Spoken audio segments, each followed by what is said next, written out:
नमस्कार दोस्तों, जय श्री कृष्णा। सरल ज्ञान चैनल में आप सभी का स्वागत है। महाभारत का युद्ध अपने चरम पर था और 16वां दिन समाप्त हो चुका था। युद्ध के बाद की निष्कर्षता को चीरते हुए आचार्य द्रोण ने पुत्र अश्वत्थामा कौरवों के सेनापति कर्ण के सीवर की ओर बढ़े। सीवर के द्वार पर खड़े द्वारपाल को देखकर उन्होंने कहा, कृपया कर्ण को सूचित करें कि आचार्य द्रोण का पुत्र उनसे मिलना चाहता है। द्वारपाल भीतर गया, कुछ ही क्षणों में लौटकर बोला, कृपया पधारे, अंगराज ने आपको आदर सहित आमंत्रित किया है। अश्वत्थामा जैसे ही भीतर पहुंचे, उन्हें विश्राम मुद्रा में बैठे कर्ण दिखाई दिए। कर्ण ने मुस्कुराकर कहा, आओ मित्र, कहो किस कारण आज इस समय आने का विचार बना। अश्वत्थामा उनके समीप बैठते हुए बोले, सेनापति, मैं कुछ प्रश्नों के साथ आया हूं।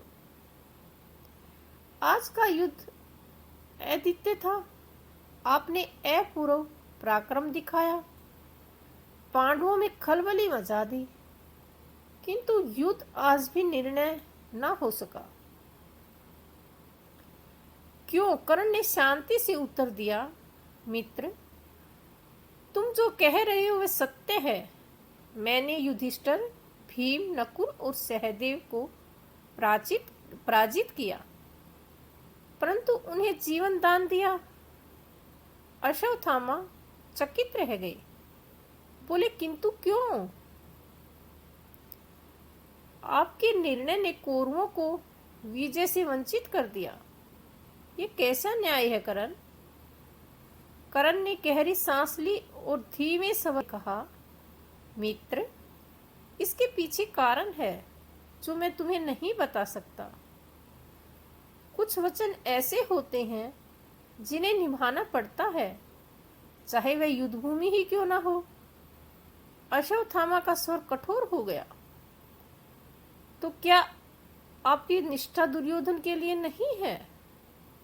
आपने पांडवों को बसकर स्वयं अपने मित्र से विश्वासघात किया। क्या आपने कभी अपने मृत पुत्रों की ओर देखा? क्या आपको उनके मुख याद नहीं आए? आपने उनके हत्यारों को जीवन दान दिया। कर्ण मौन हो गए। यह मौन बहुत कुछ कहता था।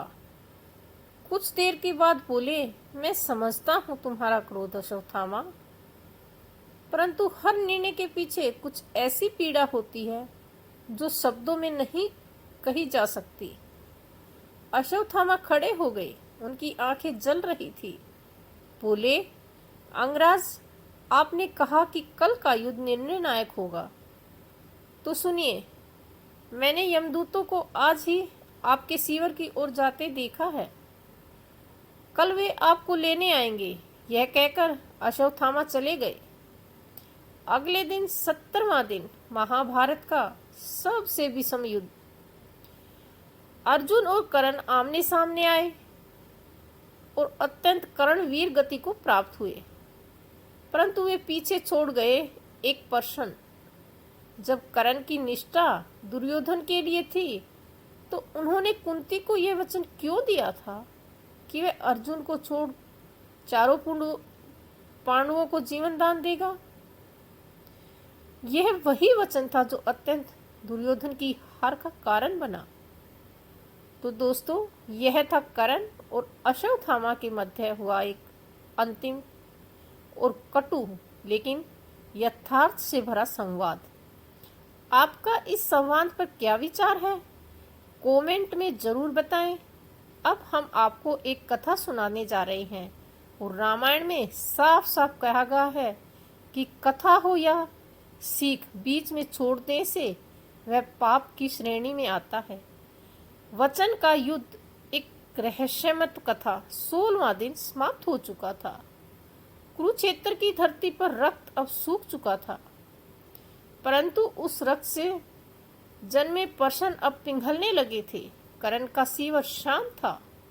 अश्वत्थामा के भीतर आया क्रोध, शोक और संयम उसकी आंखों में एक साथ झलक रहे थे। मित्र अश्वत्थामा ने कहा, तुम्हारे हाथों से आज युधिष्ठिर, भीम, नकुल, सहदेव पराजित होकर भी जीवित बचे। क्यों करण? लेकिन करण शांत रहा। कुछ समय बीतने पर फिर उसने एक थकी हुई दृष्टि अश्वत्थामा पर डाली। क्योंकि मैंने एक वचन दिया है, करण बोला। एक ऐसा वचन जिसने मुझे योद्धा से विवश मनुष्य बना दिया। वचन किसने? अश्वत्थामा ने कठोरता से पूछा करण से। करण ने गहरी सांस ली और जैसे ही दरवाजा अपने हृदय से खोला, मेरी माँ कुंती, वह बोला। अश्वत्थामा पीछे हट गया। उसकी आंखें खुली रह गई। कुंती? क्या तुम? हाँ, करण ने सिर झुकाकर कहा। मैं कुंती का पुत्र हूँ, पांडवों का ज्येष्ठ भ्राता। अश्वत्थामा को जैसे ही वज्रपात लगा, करण ने कहा, उसने युद्ध से एक रात पहले मुझसे मिलने आकर कहा, मुझे वचन दो अर्जुन, को छोड़कर मेरे शेष पुत्रों की रक्षा करोगे। और मैंने एक पुत्र होते हुए वचन दे दिया। परंतु तुम्हारी निष्ठा अश्वत्थामा, गर्जा, निष्ठा भी नहीं वही होती है जहाँ मन को चैन मिले। दुर्योधन मेरा मित्र है, परंतु माँ का हृदय, उसकी आंखें मेरी आत्मा में धस गई। करण की आंखें नम थी। अश्वत्थामा ने कुछ नहीं कहा। वह उठा और चला गया, परंतु जाते जाते बोला, कल तुम्हारा अंत होगा अंगराज, और इतिहास तुम्हारे इस निर्णय को कैसे याद रखेगा, यह तो समय ही तय करेगा। अगला दिन 17वां दिन अर्जुन और करण आमने सामने रणभूमि पर। गीता के शब्दों को प्रतिध्वनि की रथों की गर्जना थी और वध की क्रूर प्रतीक्षा। करण का रथ धरती में धंस चुका था। उनका रथ चालक मारा गया था, वह नियत्था था, और तभी अर्जुन का बाण उसे चीर गया। पर मृत्यु के क्षणों में करण ने अक्षरों पर एक मुस्कान थी, क्योंकि उसने वचन निभाया था माँ का और मित्र का भी। किंतु कथा यही समाप्त नहीं होती। सालों बाद हस्तिनापुर के राज दरबार में एक वृद्ध ब्राह्मण से पूछा, राजन, क्या आप जानते हैं कि आप पांचों भाई जीवित कैसे बचे? युधिष्ठिर ने मौन रहकर उत्तर दिया, क्योंकि एक योद्धा ने अपने वचन को मृत्यु से बड़ा समझा और इसलिए करण की मृत्यु नहीं हुई। वह अमर हो गया एक वचन के कारण। इन चीजों को भी आपको जरूर सुनना चाहिए। हर चीज जरूरी नहीं होती। कुछ वचन, कुछ रिश्ते, कुछ मूल्य, उनसे बड़ी कोई विजय नहीं होती।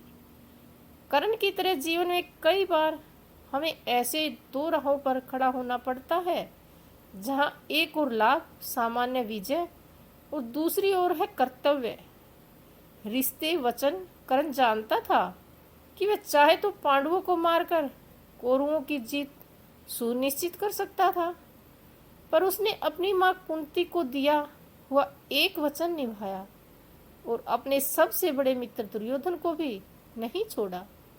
उसने अपनी व्यक्तिगत भावना, कूठादर्द सब भुलाकर धर्म का मार्ग चुना।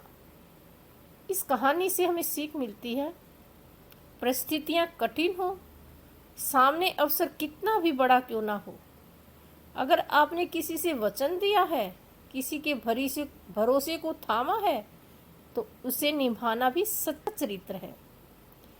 रिश्तों में वफादारी और कर्तव्य निभाने वाला व्यक्ति ही अत्यंत आदर और नम्रता का पात्र होता है।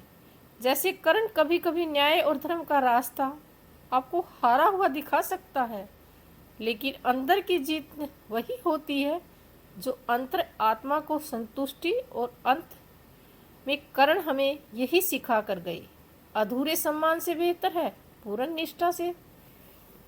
तो आपको ये कहानी कैसी लगी, हमें कमेंट बॉक्स के जरिए अवश्य बताएं।